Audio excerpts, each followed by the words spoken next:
Boo! Right. Hello and welcome your faces to episode 55 of the ReptiChat podcast, the 169th most popular animal podcast in all of Canada. Welcome to what is set to be a spooky episode. Well, actually, probably not super spooky, as we're sort of a few days past Halloween.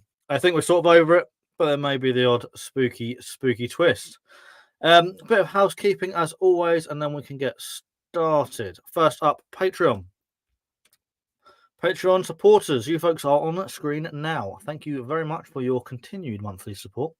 Without this, without you folks, this podcast probably still would not. Oh, I can't even speak. I probably wouldn't be doing the podcast because it's expensive. So you guys are a massive help, and a massive thank you to each and every single one of you. If you are considering joining the Patreon, here are a few quick bullet points that may help you decide to sign up. 1. There's merch available now. There's t-shirts and there's hoodies, and they're sick, and I will talk about them more in a minute. 2. It's literally as cheap as £1 a month. 3. There's stickers as well. 4. There's an exclusive Discord, and 5. You get early access to all the vlogs and any pre-recorded podcasts. So yeah, there's a few reasons why you may want to sign up. Link in the show notes below. Excuse me. Next up, today's sponsor is my good friend Bobby of Rango's Tats. As I'm sure you're aware, there seems to be a link between reptile keepers and people that have tattoos. I don't know where this love for ink and scales comes from, but the majority of reptile keepers that I know have tattoos. And that is why Bobby of Rango's Tats has decided to support the podcast for the next few months. Bobby's based over in Bishop Stortford, which is just north of London, a bit near Stansted Airport. At a studio called Obsidian Ink. I was over with Bobby a few weeks ago getting myself some birthday ink, which I'm over the moon with. I don't know if you can see it on camera, but it's a bit awkward to show. Cool little spectacled caiman, not little, but a spectacled caiman. And Bobby has done some other tattoos for me as well. So yeah, honestly, he's absolutely smashed my expectations every single time. So if you're a reptile keeper that likes tattoos or a tattoo enthusiast that likes reptiles, head over to Rango's Tats on Instagram. Show notes, link in the show notes below. Let him know that I sent you, and yeah, go get some cool tattoos. Now, I did briefly mention merch, so let's get into it a bit more as it is now available to Patreons. Myself and Bobby have been working on the design for a while. I have not got any pictures on my computer, so I can't show you, and I'm not wearing one. So that's a good promo. But I have done a t-shirt and a hoodie, the ReptiChat logo on the front, on the back, full back print, which is a Varanus Gillani design that we've both come up with together. Let me give you a quick spiel about the merch. It's all hand printed by myself. You can get it either a hoodie or a t-shirt. There are 5 different colors to choose from. The sizes start at extra small, go up to 3XL. The t-shirts are all 100% cotton, sustainably sourced, and even vegan approved. Not sure what that means, but the vegans are approving of them. The t-shirts are nice long body as well, so they're not riding up when you're bending over to reach those water bowls and the low down vivs. Hoodies, they are super thick at 330 GSMs, whatever that means. They've got a nice big pocket at the front. They're super chunky drawstrings as well, and they're nice and cozy, perfect for these long winter nights that are drawing in. Again, the bodies are long and they've got long sleeves as well, so when you're reaching for stuff, the sleeves aren't riding up. I worked super hard with the merch, especially the hoodies. I went through like 5 or 6 different samples to find the one that I liked, and this one ticked all the boxes. And because I'm printing it myself and I'm not paying anybody else to do it, I've priced them as affordably as possible, because is it a word, affordably? They're as affordable as possible, because I want to make sure that as many people can access them as I was struggling to speak. They're cheap as I can make them, basically, because I want you guys to have them, and they're available worldwide. Patrons, you folks can order it now. UK patrons get free shipping. The rest of the world, don't worry, I do have a little extra discount for you as well. They are on a pre-order, so the pre-order is open now, and it closes at 10 p.m. on the 8th of November. So you've just got just under a week to get your order in. If you aren't on Patreon but you want some merch, here are your 2 options. 1, sign up to Patreon. Again, it starts at £1 a month. Or 2, wait a few weeks. Once the patrons have received theirs, they will be available to everybody, but there's no guarantee you'll get them for Christmas, because I hate saying Christmas already, but because they're handmade, it takes me a little while. All right. Anyway, that's enough of that. Let's get today's guest on, who is patiently waiting for me to finish waffling on. Today's guest is a bit like Clark Kent. with his Superman. No, with his glasses on. He's Paul from Habistat, your local reptile brand. And without his glasses, I can't even speak. It's going to be a great episode. Without his glasses, he's Super Paul's monitor master, and podcaster extraordinaire. Please, can we all welcome Paul Burrows to the podcast?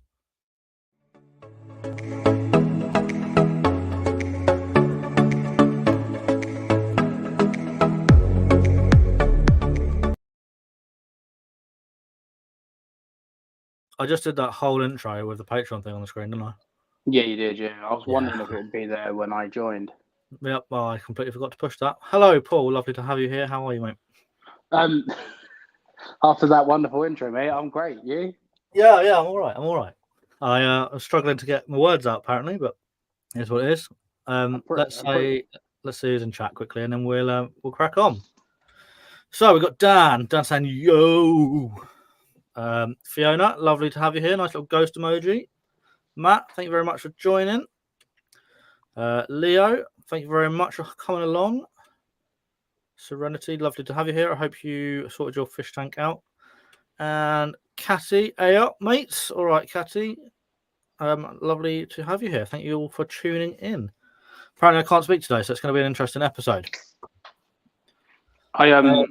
I'm quite upset you didn't introduce me as everyone's favourite mulleted reptile keeper. Okay. Everyone's favourite mulleted reptile keeper, Paul's Monitors. Woo! Well, yeah. I need that hype button. Like, whoop, whoop, whoop, whoop. Anyway, Paul, thank you very much for coming on today. It's Sunday as well. We're not normally here on a Sunday, so it's a little bit different. I'm a bit tired. Normally my slot. This is where I mean, can we remove the pumpkins? I'm gonna just bear with, all right? Just all let right, the podcast be the podcast. Fine, sorry. Yeah, normally this is my slot, but we've taken it, which is good. You're still, to be fair, you're still on the air, so don't worry. It's just different channel. Yeah, it's all good. People are not getting that withdrawal. Right, as you know, I like to start every episode with the get to know section. However, you have been on the podcast before a few times, so I've mixed the questions up a little bit today. Yeah. And I've got a little spooky twist to them. Okay. So if you're ready, we'll get started. Yeah, I'm ready when you are. Spooky stories or scary movies? Scary movies. Nice. Vampires or werewolves? Werewolves. Spiders or scorpions? Scorpions. Ghosts or ghouls? Same thing, but ghosts. They're not. I knew you were going to say that, and I've screenshotted the difference. The difference is a ghoul is an entity, and a ghost is a spirit that's passed on. Damn it! I was so proud that I'd even prepared myself. Am I right? With an answer. Yeah, you are right. Yeah, no, they're literally the same thing, man. Anyway, right. Anyway. Potions or spells? Spells. Graveyards or haunted houses? I'm a nerd for knowing that, aren't I? Yeah. You're a nerd for many reasons, mate, not just that. Yeah. That's a good one. Probably a graveyard. Yeah, nice. Skeletons or zombies? Skeletons. Cool. Trick or treat? Trick. Nice. I haven't got one prepared either way. Okay. And finally, normally I'd ask you what your biscuit is, but we've done that. So what is your go-to Halloween sweets? Ooh. I don't know what their technical names are, but do you know the love hearts? Like the sugary love hearts that have like I think it's called love hearts. Is that what they're called? Is it? Yeah, them. Yeah. I like those. I really like those actually. But I feel old now because if you have a pack now, they have emojis on them as well. I've not seen that. Yeah, we've been eating them quite a lot of work this week. Now, there we go. That's the get to know questions done. Now, I have to start the episode by saying Paul and I had planned on doing something completely different tonight, but when we tested the idea during the week, we decided actually it was rubbish, and instead we're just going to do a normal podcast. So that is pretty much that with the spookiness. And now it's gone. Welcome to November, everybody. Yeah. Halloween is gone. You can be happy now that you can see my beautiful face and this wonderful ReptiChat merch on the screen. Thank you for your support. Actually, because I haven't got a picture, can you just give us a twirl of the back of it if you have to do that? Yeah, great. Good job. Can I be your model? There we go. Yeah. You can see nice and long. Yeah, work it. And I mean, can you see my back there? It looks spot on. That's perfect. Thank you very much. That's okay. I appreciate it. I'm not even prepared enough to put my own merch on today. The Sunday has thrown me completely out of whack. Right, and let me just keep an eye on the comments as well because I don't want to miss anything. That's reserved for fee only and accidental slips on Instagram. Yeah, if you go on Paul's occasional Instagram lives, you might get to see one. Yeah. And then looks like all the fantastic regulars are on here, and yes, Paul is one of the best ones to keep it out there. Okay, he is indeed. He is indeed. I appreciate the kind words, Amy. Right, so let's get into the podcast. So, for those of you that don't know, or perhaps you haven't listened to like the beginning of the podcast, like when the podcast started, as opposed to the beginning today, Paul was on episode 3 of the podcast way back in March 2023. We didn't really know each other much then. I don't say much. We didn't really know each other. No. But Paul has completely changed how I keep reptiles. And just by talking to him, taking on board advice and seeing the way he keeps and advises others to keep over the last 18 months, my keeping's changed a lot. I've gone from keeping and breeding royals in racks and to now having what I consider quite a cool collection at home. Got some monitors, some geckos, and some other bits and bobs. So yeah, that's basically Paul's fault. But since then, we've sort of blossomed our friendship a little bit. Also, we're best buds now. I don't know if we should start the podcast like this, but yeah. It's like a little love story. It's like Romeo and Juliet. If he's watching this right now, she's probably throwing up in her mouth. But my wife did tell me to enjoy my podcast with Pookie, so I was like, "Great, thanks." But moving on, the last time you were on the pod was in February, episode 38, and today is 55, so it was a while ago, 9 months ago, and you had not long hatched the UK's first mangrove monitors. Correct? Captive bred mangrove monitors? Yeah, so I hatched Solly in December, and then I think it was February. Because the second one hatched the day after my granddad passed away, so that was February, and then a couple of days after that, the third one hatched. So yeah, it was February that I hatched the second and the third, and Solly hatched in December. So yeah. Cool. So yeah, there was a lot going on. You hatched the mangrove monitors. You were on the verge of turning 30. You were sat in a completely different reptile room to where you are now. I was, yeah.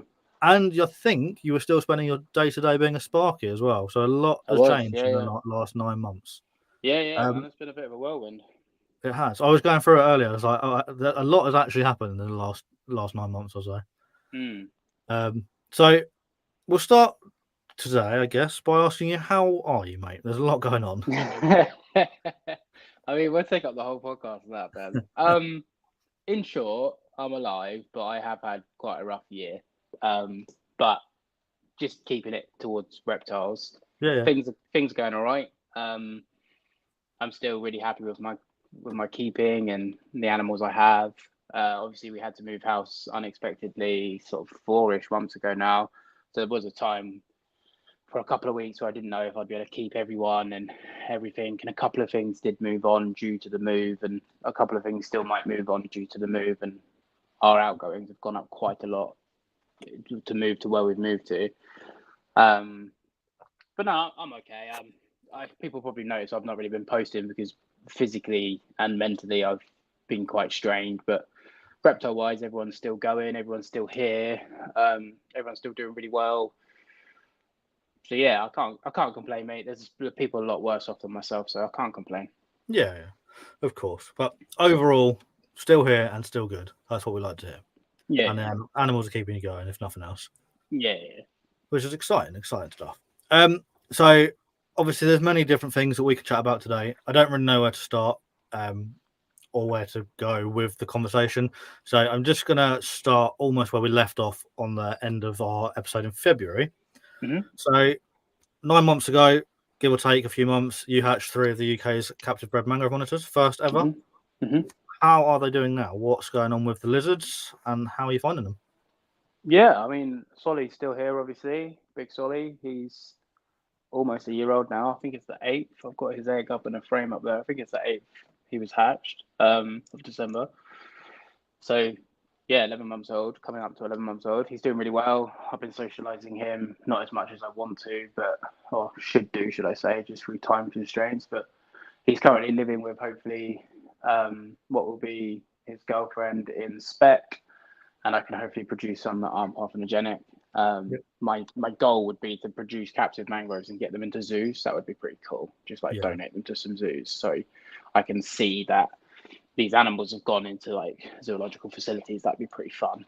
But who knows? I may never be successful with them. I may just be Mango popping out virgin babies for the foreseeable. And then obviously Kathy, who's in chat, she took on Squid, and she's been doing wonderful work with Squid. And Squid is 2 and a bit months younger than Solly, and probably about half the size of Solly, actually, strangely. But she's doing wonderful with Squid, and it's cool that I get to see updates. The other one is I gave it to a guy who's got a couple of other mangroves, so it was important to me that it went towards a breeding program.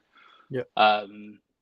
I don't speak to him as much as I say do Catty, and I don't see it as much as I do Squid, but it's doing really well, or he, because they're boys, because they're parthenogenetic. He is doing really well. And hopefully one day he'll be able to breed it to a couple of the females that he's got, and it'll be really cool to see how Squid goes with Kathy and how social they can become, because she's seemingly have a lot more time than I do to put into socializing the mangroves. So it'll be cool to see the difference between Solly, who kind of just gets to do his own thing, and Squid, who's the right way, being highly socialized. So I'm looking forward to seeing the process. But no, they're doing well. I was going back through photos the other day because I was doing a little project on the mangroves and the success of them and stuff. So I was going back for all the pictures and reliving the nostalgia, and I forget how monumental it was for me to, I was physically shaking and crying when Solly hatched. So yeah, it's pretty cool because now it's just Solly. She's part of my room, but for what he actually represents and what he showcases that I've achieved over the last 4 years with Mango, it's pretty cool, to be fair. Yeah, definitely. It is really cool. Yeah, I remember how the excitement that when you posted Solly first pipping, and yeah, it feels mad that it was 11 months ago. Yeah, it's really flown by, and I mean, a lot's gone on in my personal life, so I haven't. This year's kind of dragged, but also gone by really, really fast. Yeah. But seeing the color change, they're born black with just tiny little yellow spots and really, really orange throats. And the black fades away into yellow flecking, and then the spots expand into sort of like a khaki green that makes up the mangrove. So it's pretty cool just to see the colors, and the rate he's growing is ridiculous, because some of the wild ones that I've had here, even Spec that I have here, she's about the same size as him, and I've had her for 2 years. December 22, I got her, and she's about the same size as Solly. So it goes to show you the difference that a captive bred one will do in comparison to wild caught.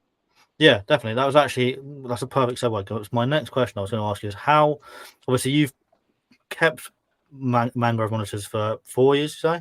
Yeah, I got Mango in 2020, I'm pretty sure. You've had, I think, 4, not including the babies, 4 mangroves, is that right? I brought 5 in 2022, in December. I brought 5. Okay, so you've had 5, not including the babies. How are you finding the wild caught versus captive bred? Having, obviously, Solly is slightly different because he's like from an egg, but like temperament wise, feeding wise, growth rate wise, in comparison to a wild caught one.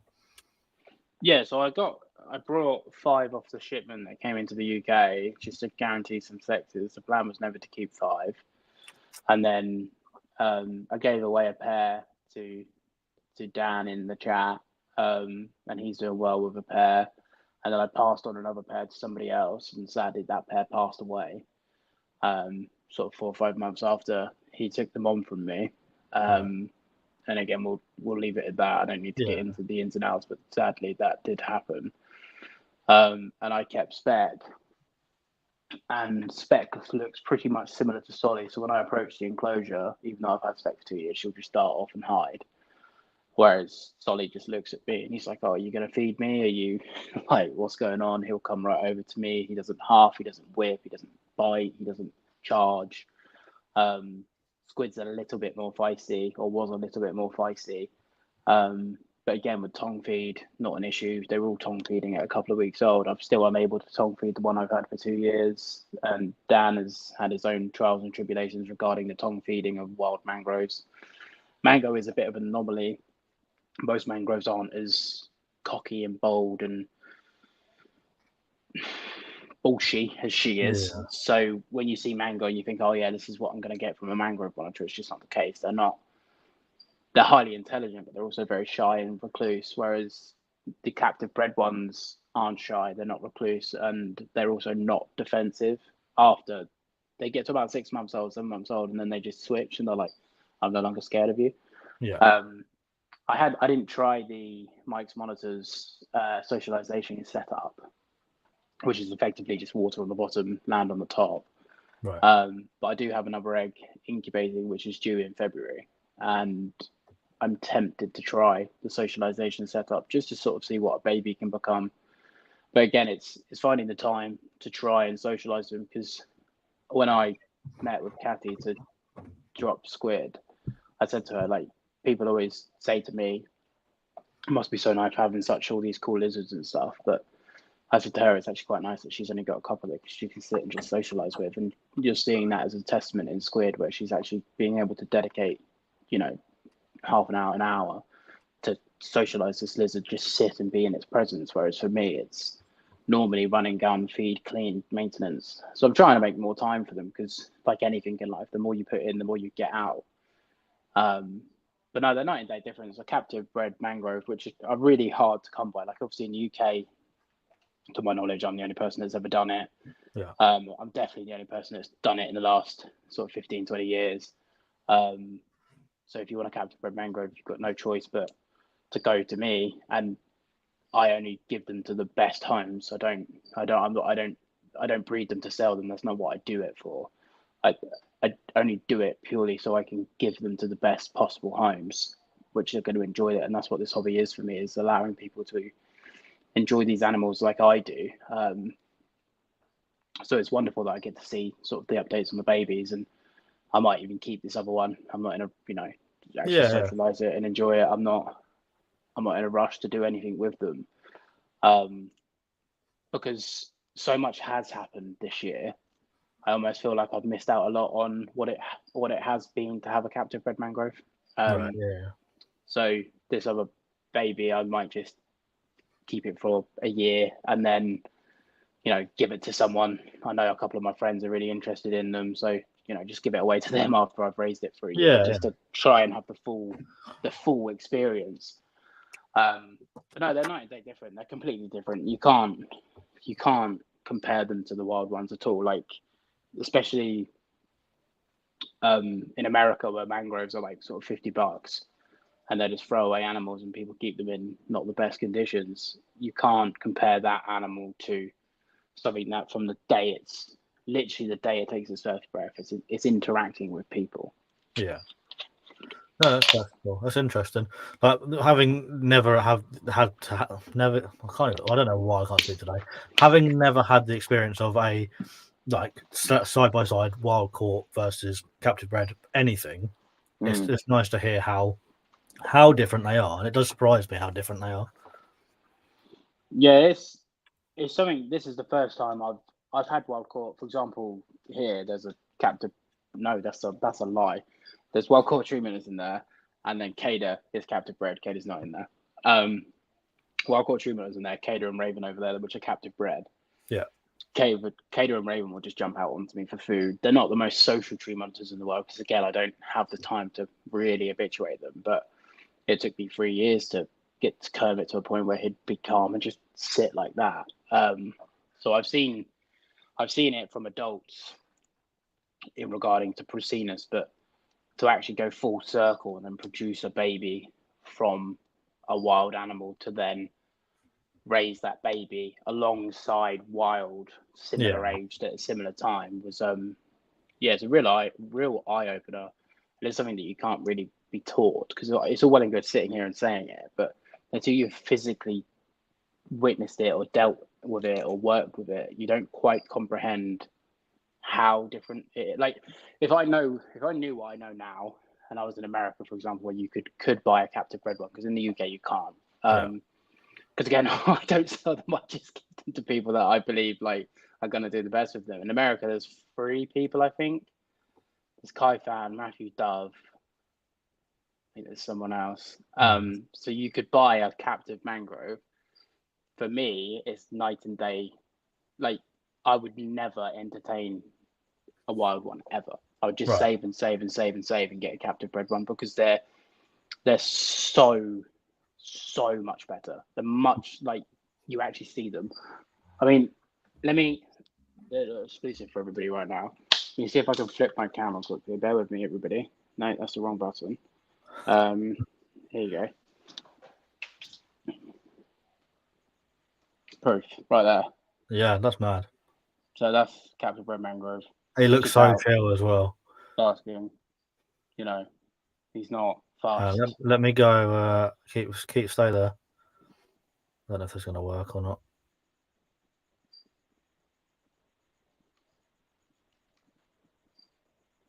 So yeah, that's Big Solly. I can't see what you can see, by the way. That's fine. That's cool. He looks absolutely awesome. So yeah. Anyway, that's captive mangroves for you, everybody. It's night and day. You can't compare. It's yeah, you can't compare. I wouldn't even entertain a wild one. I mean, in the UK, you don't have a lot of choice, and that's why it's important for people to dedicate themselves to species and enjoy it. And if you get fruits of your labor, then great. But it's, I wouldn't buy a wild mangrove ever again. So. There's a comment from Dan here. So, like you said, Dan's got a pair of yours, or a pair of the ones that you imported, and he said keeping wild caught mangroves is like herping in your own room, and that's just because he doesn't ever see them. They just run away. It's a glimpse. They're terrible pets. Mangroves are terrible pets, even captive bred ones, because they require so much space, so much time, so much food, so much energy. Like Mango herself's got over 300 watts of LEDs, 300 watts of LEDs just to illuminate her enclosure. The claws are horrid. They make you bleed through jeans. The teeth are no joke. But if you're into it like I am, they're wonderful. Like they're wonderful, but they are really hard work, and that's a captive bred one. You get a wild one, then good luck seeing it. And if you do see it, the chances are you're either under energizing it or under stimulating it. That's the chances. Don't get me wrong, not always, of course, but the chances are, if your mangrove's out and about just walking around and it's not really a mangrove, something's probably awry. Yeah, that's interesting stuff. And then you mentioned that obviously you've got Solly in with Spec, and you also mentioned Kermit and another, I can't remember which green tree you said, but they're staying together. How are you finding the cohabitation? Because normally most people say, "Oh, don't keep stuff together." We'll stick with mangroves for now. So how are you finding Solly and Spec together? Are they more confident together? I presume they're not fighting because you'd removed them. There's been no fighting at all. With varanids, they're quite passive when it comes to mating. Like agamids will bite each other and stuff. So people see biting in varanids and they think, oh, I've seen a bearded dragon nape a female, so they think it's normal. Whereas varanids don't bite at all. So for me, keeping anything together, the second you see a bite, you just split them. And it's important to always have space to split them just in case. And everyone wants to co-have something, but not have 2 enclosures. So you do have to bear that in mind. And I believe indicas are a solitary species as adults. I believe they're probably populating similar areas as juveniles, young to juveniles, because they're kind of where the resources are. Similar trees, similar lakes, similar this. I see them chilling together. They have multiple little spots they can get to. They've got different hides. They've got different areas they can bath. The UV is long enough that they can get away from each other. But they'll be out together. They'll be in the same cool tube. They'll be in the nest box, or it's a dig box, but and they'll be in the box of dirt together. They seem semi-social But the problem is with indicas, if you introduce them when they're adults and the females are lost in fertilogenesis, the chances are you're probably going to get fighting. Whereas if they're living together sort of now and they're young, and you're sure on the sexes, which is not the easiest thing in the world to do, is sex and mangrove. Like, I know Solly's a boy because he's parthenogenetic, so it's easy for me to pick out distinguishing features between him and Spec. And I, I'm sure Spec's a girl, but without eggs, who knows? Yeah. But no, they're getting on like a house on fire, and I don't think they are social like, say, toadheads, but I think all varanids can benefit if cohabitated correctly. Because obviously you can cohab massive varanids if you have a massive enclosure. Yeah. And I do think the stimulus of another lizard being in there, as long as there's no fighting, overall is a positive one. Because for captivity, for the most part, if you think about it, like in the wild, any animal, full stop, even ambush predators, they're burning a lot of calories and their neurons in their brain are firing when they're hunting. So if we take a mangrove monitor, it's going to be tongue flicking all over the floor, climbing, swimming, digging, trying to find a shore crab or a chick or a bug or whatever the case may be. Whereas in captivity, if you think about this, the locust never gets away, ever. Yeah. It's in a box. It never gets away. And if we're tongue feeding, then there is no long-term stimuli in the brain for hunting. Yeah. We chop up fish and put them in bowls. There's no long-term stimuli for hunting. So these animals will be inherently bored. And that's why our jobs as keepers will be to do our due diligence and ensure that we're like adding leaf litter, adding new sticks, mixing things around, adding new smells, scent trailing, different stuff like this. So by having another varanid of the same species, same size, in the same capabilities that they don't fight, in the same enclosure, you're adding in my opinion, a positive stimulus onto the brain where they have to interact with something else that's awry and is always changing, because the enclosure is an enclosure, whereas another animal, it has its own brain, it has its own feelings, it has its own emotions.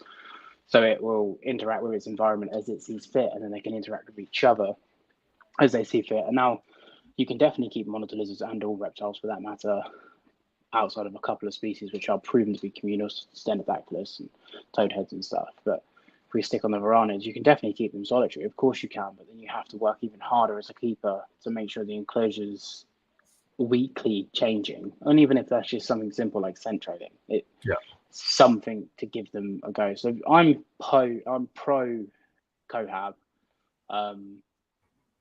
for the most part, but it's especially the species like Indicus, because especially as they get bigger, you're not talking it's cut it. You're talking a dead lizard if it goes really, really south.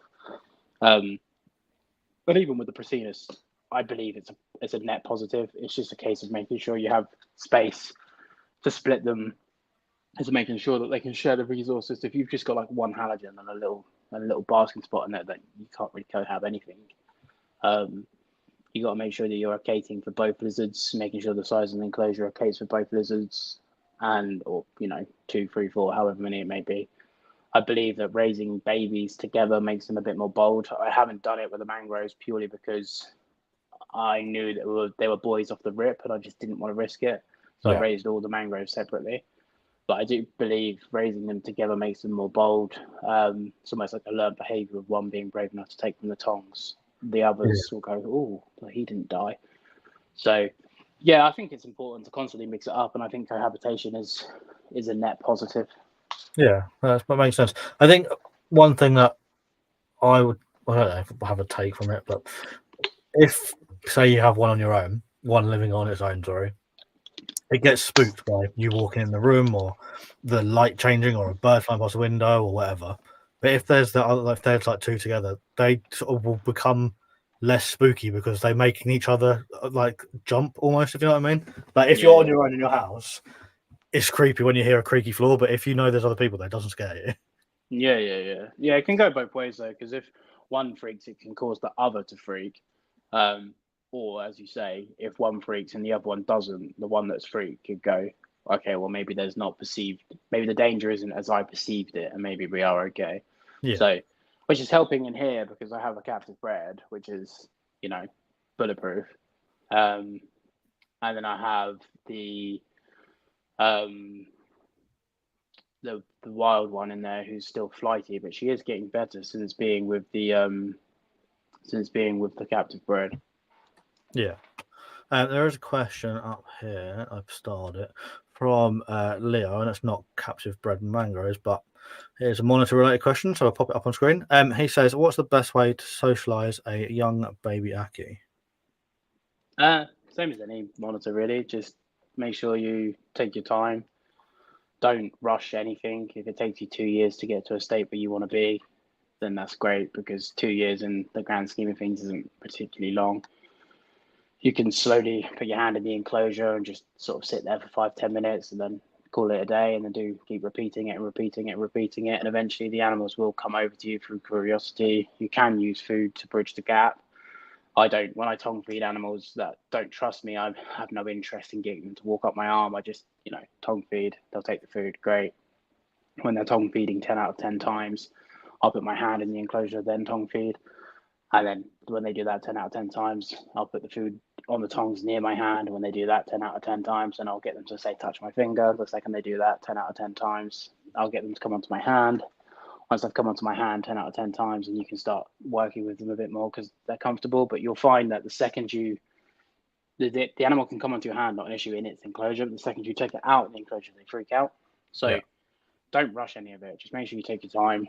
You can use food to bridge the gap, but again, be aware that you do still want that stimulation of hunting. You do still want them to be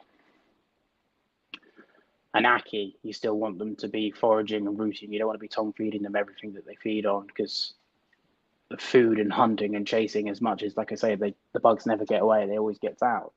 Yeah. Is a big part of their life. So you've got to find a balance, because it's exciting when an animal tongue feeds, but you can overfeed them. So don't rush it. Take your time. The more you put in, the more you get out. And if you don't want to do it with food, you can just sit there with your hand in the enclosure and just wait. Yeah. 5-10 minutes. Yeah. Yeah. With my Aki, I was tongue feeding quite a lot, but I'm not doing it as much now. And what I tend to do is I'll put my hand in the enclosure when I open the glass. He or she will come up, sort of give it a sniff, and then go, right, that's not food, and wander off. Yeah. Then I might tongue feed 1 or 2 food items, and then I throw the rest in there. So it's a bit of tongue feeding, a bit of interaction, and then there's plenty of foraging and hunting and whatnot in there as well. Yeah. As opposed to just feeding from the tongs over and over and over again. To be fair, I get more excitement out of watching them hunt than I do out of tongue feeding them anyway. Yeah. It's cool. All right. Any other questions in here that I'm gonna ask as the chat's popping off? I think we're mainly talking about claws on monitors being really sharp. Absolutely covered in scratches, but they're almost all my skink. He just drags his body.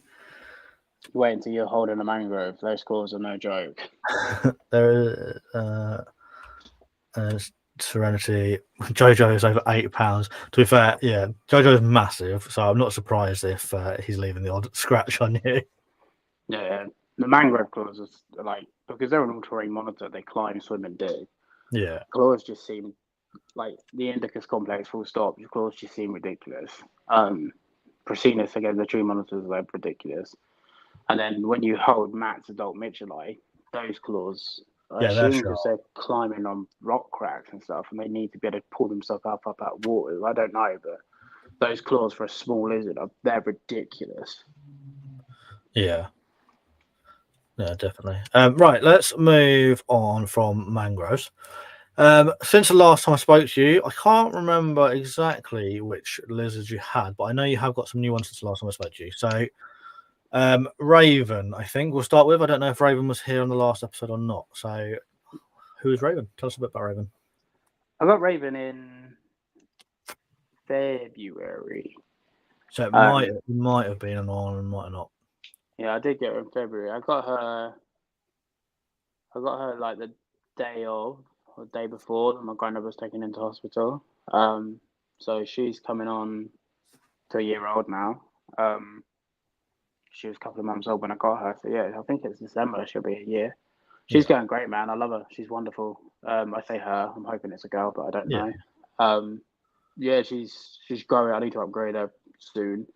She's growing immensely. She's I think Becca have become my favourite tree monitor species. She's just so smart and switched on, and the killed scales and how dark they are. Like, they're so dark to the point you just can't make out anything. And then the closer Yeah, you get, and the more you look, you can see all the intricacies on them there. Yeah, they're wonderful. She's pretty good as well. You can put your hand in there and stuff. She'll come right over to it.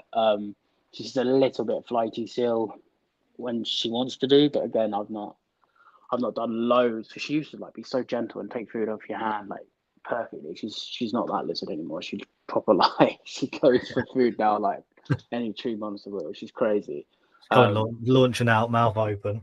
Well, she jumped on my face the other day. I was just trying to socialise her, touching her under the chin, trying to desensitise her and stuff. And she stepped on my hand and then just literally just jumped onto my face, jumped on the floor. I was like, oh my God, because that obviously backsets everything you've done because you've got to grab them. So I just went really slow and I sort of scooped her up and she ran up onto my shoulder, sat on my shoulder and jumped back in the enclosure. So thankfully it wasn't too bad. But this is the problem. You can really reset everything by that one negative interaction. So you have to be careful. But yeah, so I got Raven and I'm raising up 3 peacocks, Varanus and Virgo,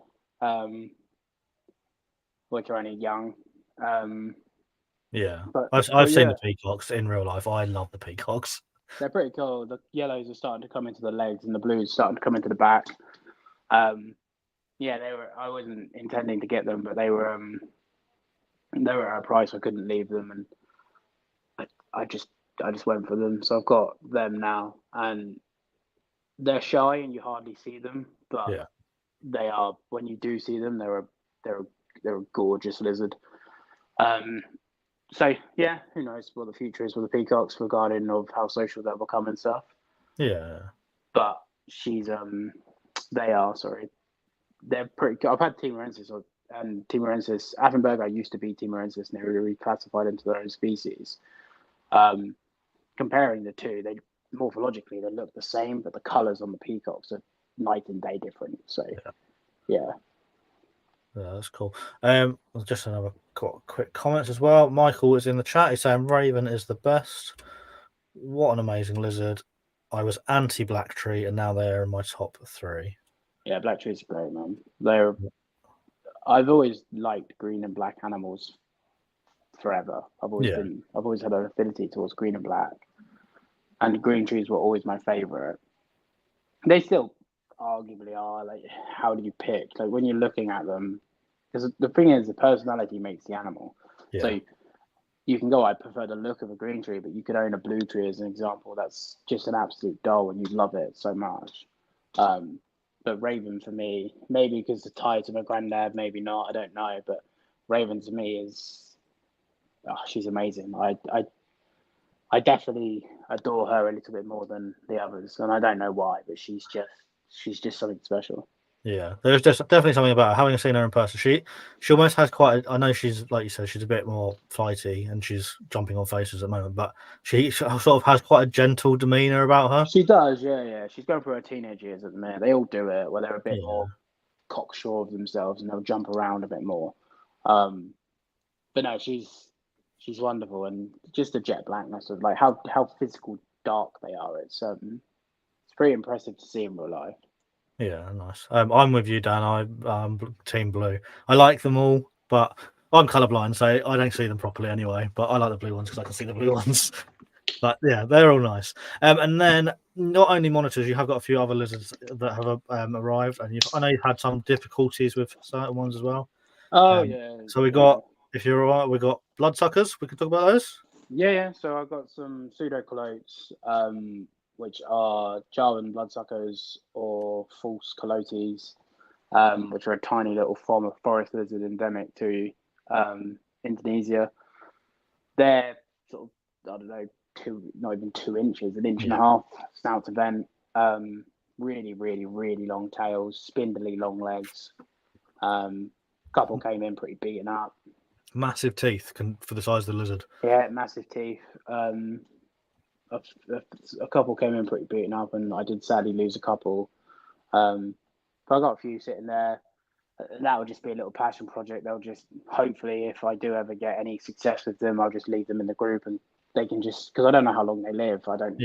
It's not very well documented, so I'll just continue to cycle them through. and hopefully they'll all just keep themselves going for myself. Yeah. I don't know if I'll have any success at all with them. They seem quite fragile, but they don't do a lot. They just sit on sticks and they go from sort of vibrant green to almost twig brown. But they're a cool lizard. They're a really cool lizard. They're something I hadn't seen before. As in the exact species. I've seen calotes and I've seen some pseudo calotes, but I hadn't seen these before. So I took the opportunity to get some. And yeah, so far so good. They're in a sort of a live planted naturalistic enclosure with some sun beetles, millipedes, isopods, a couple of other species of microfauna. Seem to be doing well. At night they sleep on spindly branches, which leads me to believe they get predated by a heavier bodied animal, hence sleeping on spindly branches, which is quite interesting. And they can jump. Like I watched one jump 3 foot the other day. They're in a 3 foot long enclosure. And they literally jump from one side because they're all climbable walls. They jump from one side to the other. And they're feeding on fruit flies and sort of first, second crickets. But yeah, they're pretty cool. They don't do a lot, but they're pretty cool. Yeah, and then the other one you mentioned jumping quite a long way there. I know it's a bit of a sore subject at the moment, but you've dipped your toes into flying lizards as well. Yeah, so on the same shipment, some Draco came in, and I've always been obsessed with Draco, the flying lizards. So I brought a few. All but one died, and I believe the livers were so emaciated that the body just physically couldn't rehydrate it, so they slowly just waste away. They look like they're doing great and eating and feeding, and out of nowhere they just drop. Yeah. I'm not going to blame anyone for it because it could be that they were, I don't know how long they're sitting at the other end waiting to be shipped. I don't know. Yeah, There's so many. these were the wild caught one though. I'll just clarify that. Yeah. That I don't think I'm the first person in the UK to ever hatch Dracos, and I don't want to claim to, but I did, which I'll get onto. I did hatch two, but they're notoriously known just to drop. They're really, really, really hard species, and I did manage to get eggs, and I did manage to hatch both the eggs that I got. Again, something that I will not at all be interested in moving on. They'll be staying with me until they pass, and the plan that's the passion project. The plan is to have a giant enclosure with just all of my offspring signaling and floating around with each other. But the reality is, I mean, I'm touching wood and I'm hoping, but the reality is I don't know if the babies are going to make it. Yeah, and then I'm left it's with very one. early days, isn't it?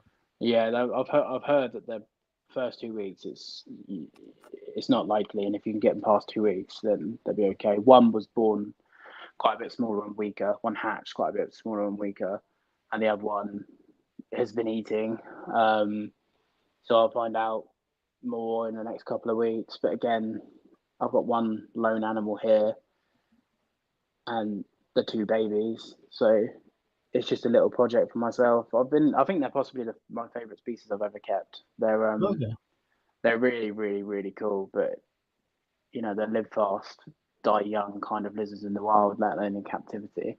Yeah.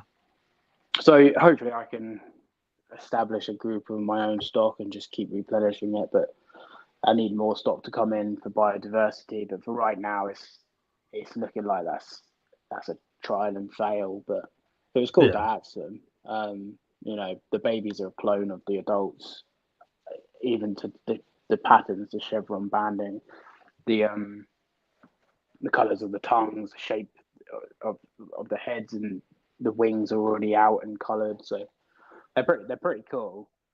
I've kind of it kind of hurt too much to watch them just deteriorate. I can get that. So for me, I think I'll let these two babies, if they live, touch wood, they do, run their course for me. If they live a month or they live 10 years, then I think that's me done with this species, unless I can acquire some captive bred babies, because sometimes you dare to be great and it doesn't pay off through sometimes your fault and through sometimes external influence. And you can learn a lot from it, that I've just learned that I love the species, but maybe they're not right for captivity. Yeah, that's fair enough. They were super delicate as well, and like you say, you don't know how long they've been sat in the person's bag that caught them, or on the aeroplane, and there's so many variables. It's it's very unfortunate, but hopefully the two babies do well. Yeah, it's cool to have them. Like, yeah, definitely. It's another cool achievement. Again, I'm pretty sure I'm not even going to pretend to claim that I'm the first. I'm pretty sure people have done it before. But to be in a small category that's been able to do it is pretty cool. Yeah, to be fair, I don't know anybody apart from you that's ever kept them. I've not seen them before. I've seen pictures of them in the wild, but as a captive animal, I've not seen them. Yeah, there are people that have worked with them, but I don't personally know anyone, but I know there are. So I don't want to be making those claims. The mangroves, I'm pretty confident, but I don't want to be making those claims with the Dracos. I just hope that they survive, and I can showcase how cool they are through captive hatch, captive bred, or whatever they are. Yeah. But captive born lizards, and show people how cool they are, because wild ones are. They're not. I mean, I had them on 9 different prey items, one of which being ants, which is what they mainly eat in the wild. Yeah. 3 LEDs, UVB, halogen, DP, humidifier, and a misting system. In a fully planted viv, and they still rolled. So yeah, it is what it is. It is what it is. Right, let's move on to some questions. Just a few questions. Leo's Aquariums and Reptiles has asked, what do you guys think of Nile monitors? I presume in captivity as pets? Nile monitors, I think Nile monitors are one of the most pretty lizards in the entire world. I also think they make terrible pets, because any lizard over 4 to 5 foot makes a terrible pet. And their disposition is cantankerous. So the fact that they're being sold at like 50 quid is ludicrousy, that they're a 6 foot, tank. But as a lizard, full stop, I think they're gorgeous. Yeah, I don't really have an opinion on them. Like, I like to look at them, but I don't really know anything about them apart from that. They're pretty cool looking. But yeah, like you say, big lizards, not, in my opinion, not a great pet. Full stop. It's hard in the UK. We don't have a lot of space. America's, they have double garages or garages. Or basements they have a lot more space, genuinely, than we do. In the UK, for a Nile, I'd have to convert half my room, and not a lot of people have reptile rooms as big as mine. Yeah. So if you're talking a whole room in your house, and you can't just convert a room in your house because the humidity and temperature levels they need, like, you can't just do that in a house without some serious money behind it. So I just don't think they should be commercially available.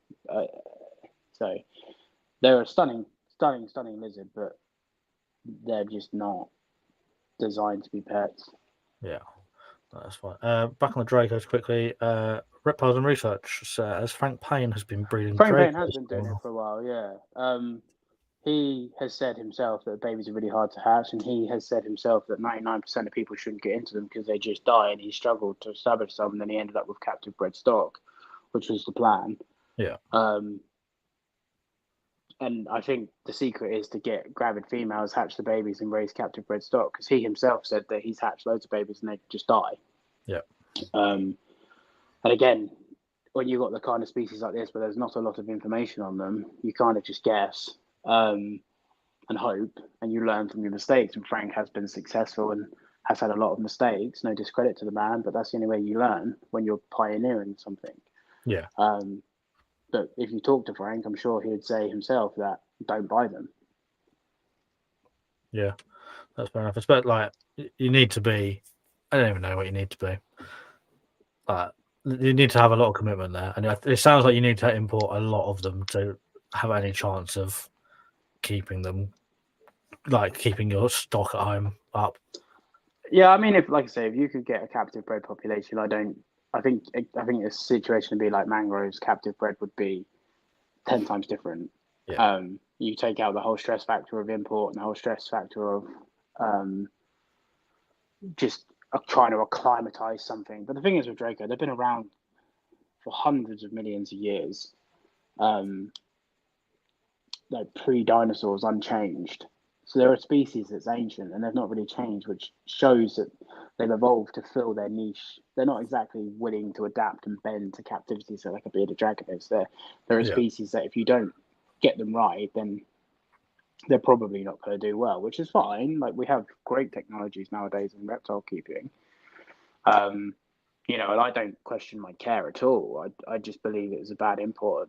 They had bad livers. But at the same time, it takes someone who's willing enough to go through that death. Like, I'm sure, I've not spoken to Frank on this, but I'm sure for Frank it must have been really hard to watch them babies die, because I know he has, because I've watched his videos, and he was willing enough to go through that to come to the other side. And maybe if my babies do well, maybe I'll change my tune. But for right now, watching animals die, when there's nothing you can do, because it's the species is so fragile that the liver is just shot. Yeah, I don't necessarily want to rush back into that. No, that's fair enough. That's fair enough. Right, let's move on. Let's move away from that a bit. So, what advice would you have for people that are wanting to get into monitors? Say they've kept, I don't know, bearded dragons, leopard geckos, corn snakes, your usual pet shop stuff, and they go, I want to get into something a little bit more specialist, so to speak. Where do they start? What would your advice be, I guess, in a nutshell? We could do a whole episode on this. So, I mean, I'm a big believer of you should get what you want over what people recommend. But at the same time, you should know your capabilities and resources. So if you want an arm monitor, but you've only got a 4x2x2's worth of space and you go to uni in 2 years, then don't buy an arm monitor. But if you've got resource financially and resource space-wise and resource knowledge-wise, then I don't see an issue with getting, for the most part, something that you want. The difference between a beginner species and an advanced species, talking generically, is the advanced species might not be as adapt to change, so they're not going to be as susceptible to your mistakes. And whether that mistake be you losing your finger or that mistake being, sadly, you losing your pet, if you don't know how to dial in temperature and you don't know how to dial in humidity and you don't know how to read the body language of an animal, you're putting yourself and the animal in jeopardy. So it's important to do your research on anything and everything. But I do believe that if you want a hacky monitor, buying a bearded dragon is a bad idea. Yeah. With that caveat out of the way, my advice is just talk to as many people as you can, and don't just take someone's opinion because they have followers, and myself included. Just because people say, "Oh yeah, Paul knows what he's all about," don't take my advice as gospel. Talk to as many people as you can. And if someone says, right, hacky basking temperature 32, someone says 50, someone says 45, someone says 65, someone says 53, and just plot it and you can take an average. And size of an enclosure, plot it, take an average. Substrates, plot it, take an average. For the most part, something like an hacky, you're going to have the same generic answers, and then there's going to be more niche stuff like tree monitors, which are going to be pretty concise because there's only a certain amount of people working them. But for example, people, when I start keeping mangroves, people, I don't even know what the Celsius is of it. It's probably like 35. People are like, yeah, keep them at 90 degrees, basking spot. And I was just like, it seems really low for a monitor lizard. 90 degrees Fahrenheit, yeah? Yeah, 90 degrees it's Fahrenheit. like 30, 29, 30 degrees Celsius. It's 30's 86, isn't it? Because everyone incubates. I thought 90 was 30. I don't know. Either way, it's low, yeah. Sub 35. So I up the temperature, and your animals can do you all the teaching that you need. Like, you watch the animal. If it basks for ages, you're too cold. If it doesn't bask at all, or if it's not basking for a long period of time, or if it's in and out of the basking spot, or if it's lifting its leg, it's too hot. But yeah, just speak to as many people as you can, and also think about what you want from your pet. Like, if you want something that you can socialize with and interact with, and tongue feed and watch and enjoy, don't go buying a mangrove just because you think mangroves look cool. Like, make sure you buy something. Thanks, Fee. 90 is 32.22. Thanks, Fee. We were in the middle. You said 30, I said 35. You were closer, but still. But yeah, just get yourself something that, get yourself all the information that you can get, and get yourself something that fits the remit of what you want, that you have space for. That's my advice, really. If you want to, and also buy from a good breeder. Yeah. Make sure, regardless of what part of the world you're in, for the most part, support your local pet shops and support your local reptile shops. Get your equipment through them. Support your local brands. But for the most part, you're better off buying an animal from an established breeder, because you can probably see where that animal's come from. Whereas the benefit of a shop is you'll probably get more of a guarantee. So there's pros and cons to both. Yeah. But what would you look for if you're looking for a good breeder? What makes a good breeder as opposed to a bad breeder? Someone who's not scared to show you the adults and how the adults are kept. Someone who's keeping there. For me, when I'm buying an animal, if someone's raising it on paper towel or puppy pads, I'm not interested. Racks, for if you're buying snakes, I'm not interested. You'll have your own personal preference, and also someone who's willing to take the time to help you through teething problems with your animal. Like as a buyer, and you want to buy from someone, you want someone to be like, if I buy these peacocks and something goes wrong, I want to feel comfortable enough to message the breeder and go, hey, this has happened, what do you advise? Whereas if you buy from someone that you feel standoffish about, or they're a bit more sort of dubious, you feel dubious to message them, I wouldn't be inclined to support those people. And as Dan said, someone who's been doing it for a long time. But yeah, there's a lot of people that dedicate their lives to animals, and regardless of species in reptiles, regardless if it's birds, fish, anything, it's always nice to support people that have dedicated themselves to animals and they're not just following fads. So you go, how long have you had, let's say, take Ackies, how long have you had Ackies for? I just bought them 6 months ago. This is my first clutch. Okay, benefit of doubt, but are these people following trends? Look at and see what they've kept, what they've not kept, or are they just in it for the money, or if they're in it because they actually enjoy the species? How's their knowledge? Can they help you to what advice can they give you? Are they willing to help you set up like, for me, I don't need to ask care for the majority of species, but if I'm buying my first Aki of someone and they can't tell me how to set up the baby, and they go, I'll do the research somewhere else, that someone who's just willing to give you their time.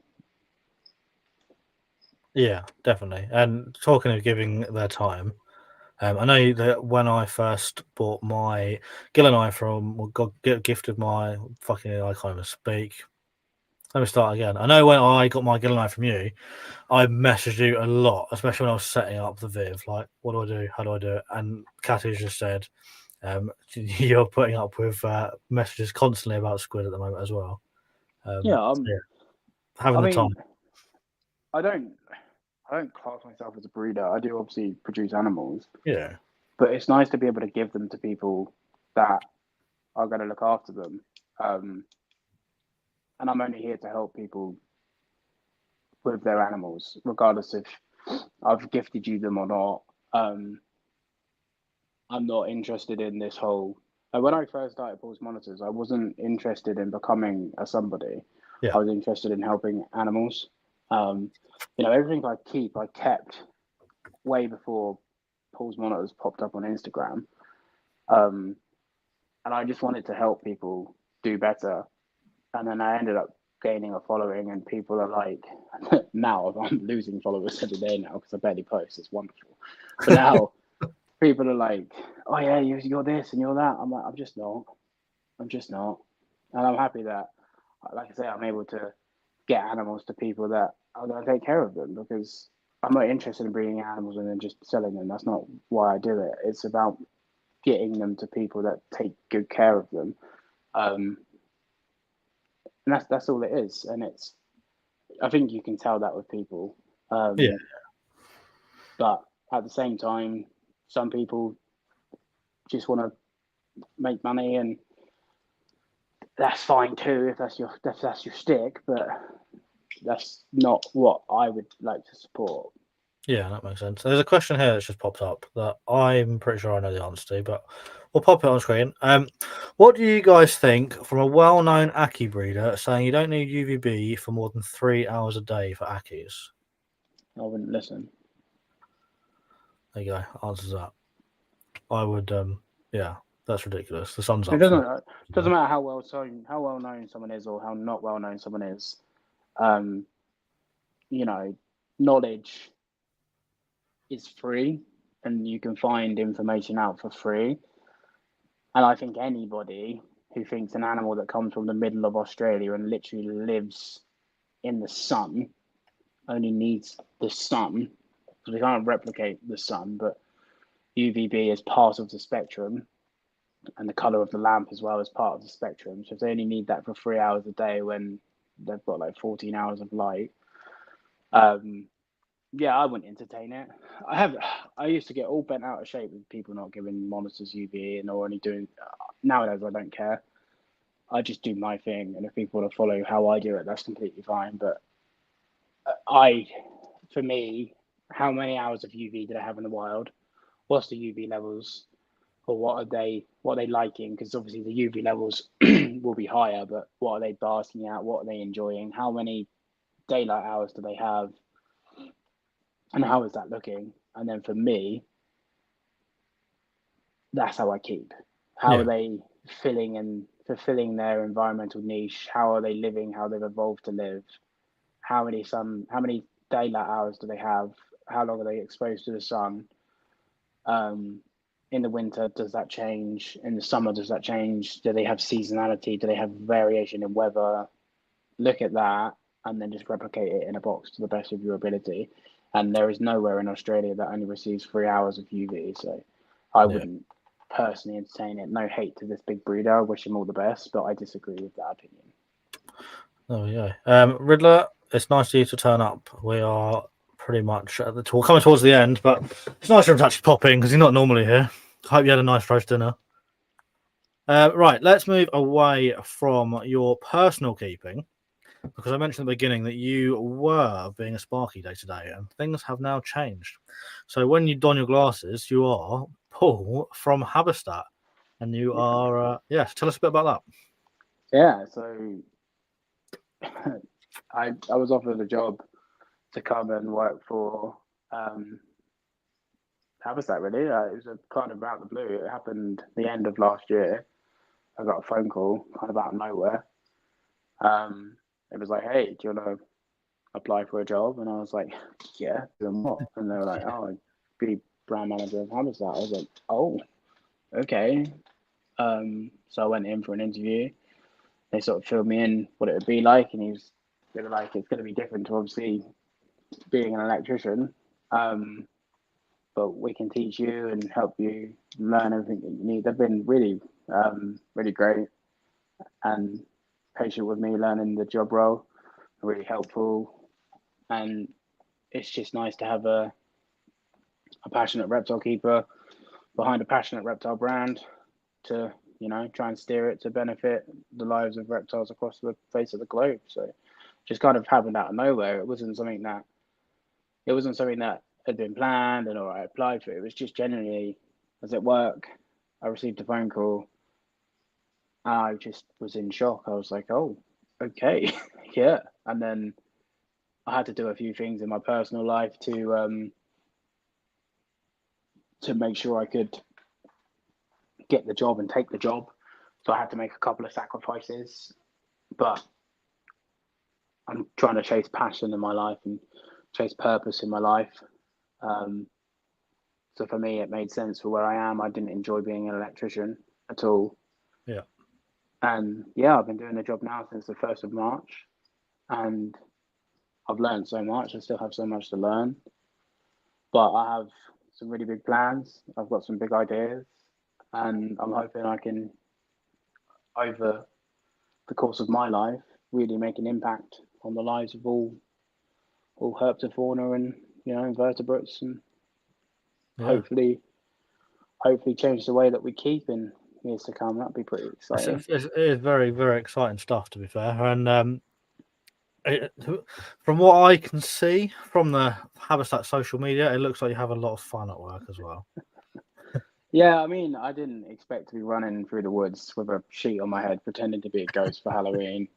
When they said to me about the job, but yeah, man, I'm just trying to find my feet with it and figure out. I know where I want Habistat to go. Yeah. It's just trying to decipher between Habistat and Paul's monitors outside of the glasses, which has become a bit of a meme in the reptile community. Because one person, I'm really sorry, whoever it is, I forget your name, but one person was like, "Hey, doesn't that guy, the new guy at Habistat, look just like Paul's monitors?" And they were like, "Oh my god, that is Paul's monitors." So Riddler made like memes of like me wearing glasses and being Habistat, and it kind of stuck. Not that I'm a massive fan of it, but you know what it's like. It's sort of stuff sticks in the community. At the start, I lent into it. Now it's just a bit like, yep.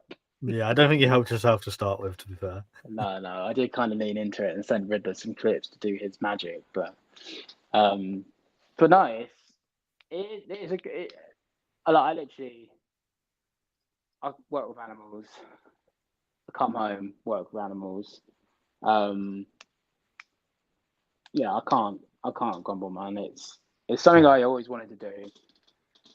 I've always wanted to work with animals, and you know, now my job is working with reptiles and influencing the lives of reptiles. And there's not many people that can say that genuinely. Yeah.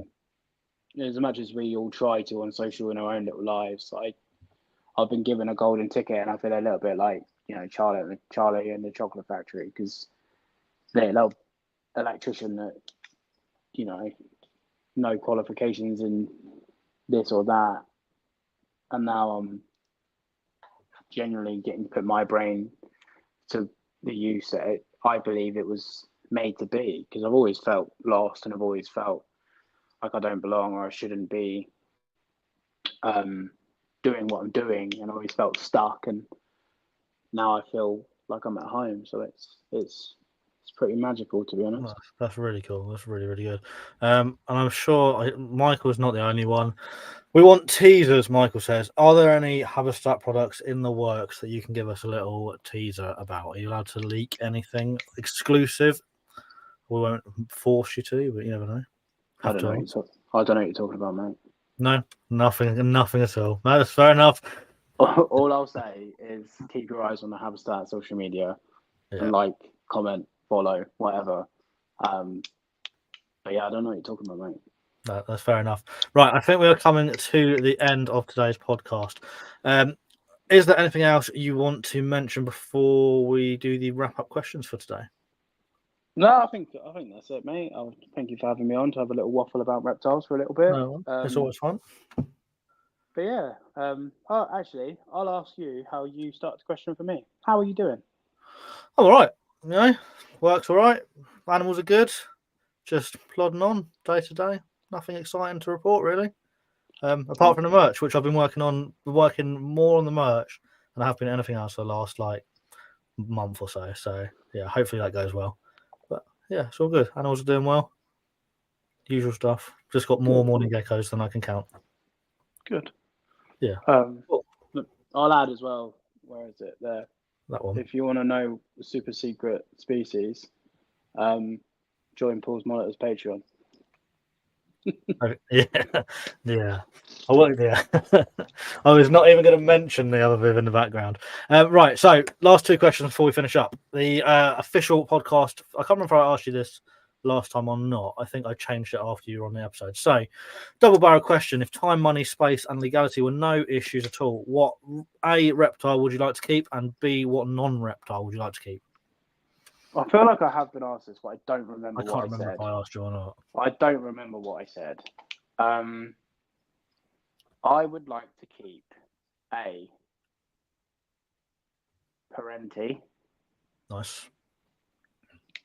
And I would like to keep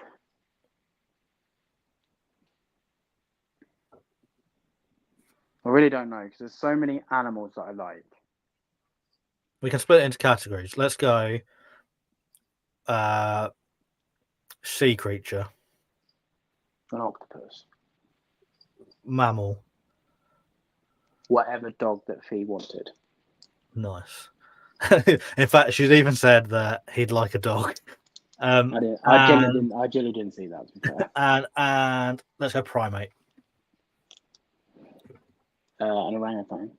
Nice. I think we'll leave it there. There's a few different options there. So anyone wins the lottery and Paul magically has loads of space, you know what to get him for Christmas. Right, Paul, where can people find you? Jesus Christ, imagine we're with an octopus. Paul's Monitors on Instagram and YouTube. Not that I really post anymore. But yeah, I'm on Instagram as Paul's Monitors. I'm on YouTube as Paul's Monitors. I once did a podcast every Sunday, but that kind of died a death this year. Just like half my family. It's got to laugh or I'll cry.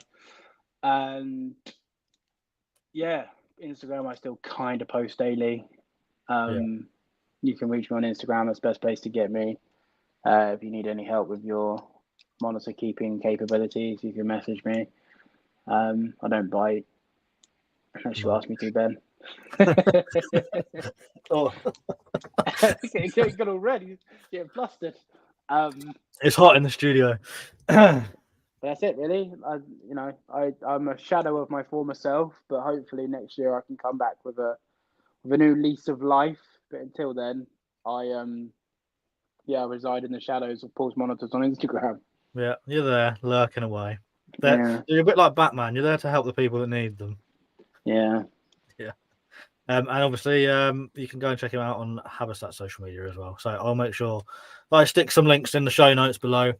But yeah, there we have it, mate. Thank you very much for coming on. It has been an absolute pleasure as always. I am going to kick you off the screen, but don't actually go anywhere because I'm sure we'll have a little debrief beforehand. But yeah, until next time, thank you very much. Goodbye. Goodbye. Right, folks, there we have it. Please, before you go, do me a little favour. Wherever you are listening, be it YouTube, Spotify, Apple, Google, all of those things, can you please give it a thumbs up or a 5-star rating or a review? Whatever the button is, could you do it? And if you're not already subscribed or following, please do those things as well. And YouTube, please leave a comment because it's all free and it all massively helps the growth of the podcast. Last but not least, if you want to keep up with me and the podcast, head over to your preferred social media, search for ReptiChat. I'm sure I will pop up. And don't forget, there's a link to Patreon in the show notes below where you can get hold of some sick merch. That is all from me today. I have been Ben McIntyre. This has been a ReptiChat podcast. And until next time, bye-bye.